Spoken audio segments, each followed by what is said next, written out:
In this video, I'm going to show you how to create and edit user permissions in WordPress using the User Role Editor plugin. It's a simple plugin, but it's also very powerful. So let's get to it.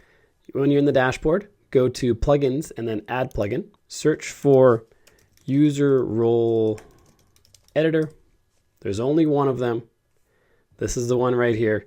700,000 active installs. Updated 4 months ago, which is quite a while, but it's still compatible with the current version of WordPress. Lots of good reviews. All looks good. Let's install it and then activate it. If you're doing this on a live site, you want to back up your site first in case something goes wrong. It's rare that something goes wrong, but I'll link to a backup tutorial in the card up above just in case. So you can check that out if you want to back up your site first. So now that that's installed, we have one new menu item under Users, and it's called User Role Editor. And we have our default user roles that are shown here on our site, except for administrator. That's not on there. And we can choose any one of these and start adding capabilities or removing capabilities from that user role.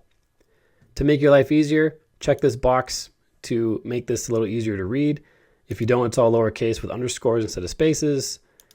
This makes the words title case, sentence case, and spaces instead of underscores. A little easier to read. The checkboxes show what this user role can do. Change the columns to 3 so you can see it across, don't have to scroll so much. And now you can create user roles specific to what you need. You can use the ones that are there, or we can also create new ones. Before we get any deeper into the plugins capabilities, I want you to take note of this page. I've linked to it in the description down below, and it's basically a summary of all the roles and capabilities inside WordPress. So if you uncheck this box again, and say you're wondering what this capability can do, just copy it, come to this page, Control or Command F to search, and then paste it in, and we see right here a link. Here's another one that is the exact name of that capability. If you click on that link, it shows you a bit of information about what that capability allows. It allows access to administration, screens, options, plugins. Pretty self-explanatory, I guess. You can activate plugins, so you'd think you'd be able to access the plugins screen, and that's what it allows. So any one of these where you're confused as to what it does, just look it up on this page that's linked in the description down below, and that should help you figure it out. Let's check this box again so we can read these easier. So for any one of these roles, you can check and uncheck things they're allowed to do. And what you see on the left-hand side is also dependent on which plugins you have installed. So you might have more options here than I do, or you might see some options that I have that you don't. That's okay. It's just based on what's installed on your site. If you wanted to leave all the default roles untouched, you can create a new one by clicking Add Role over here. Let's add a new one called Intern. This is for interns that join the company. You can make a copy of an existing role. So if you know that this role is kind of an editor, but you want to have slightly more or less capabilities that you customize after you create the role, you can pick that and it'll make a copy of all the capabilities the editor has, then you can customize it. I'm going to choose none, click on Add Role, and now we have a blank slate, nothing selected. So for example, the intern maybe is just hired to do SEO and rank math type stuff.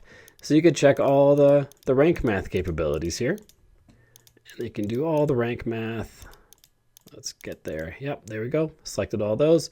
And then maybe we also want them to be able to activate plugins and maybe create pop-ups in the pop-up builder.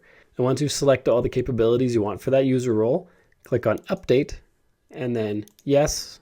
And now this user role can do all these things. Now when you create a new user, this under Users, go to Add User. Under Role, you can now select Intern, which is the one we just created.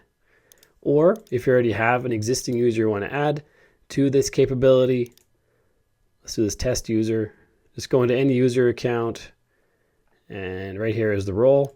Choose Intern, save it, and now they have the intern capabilities.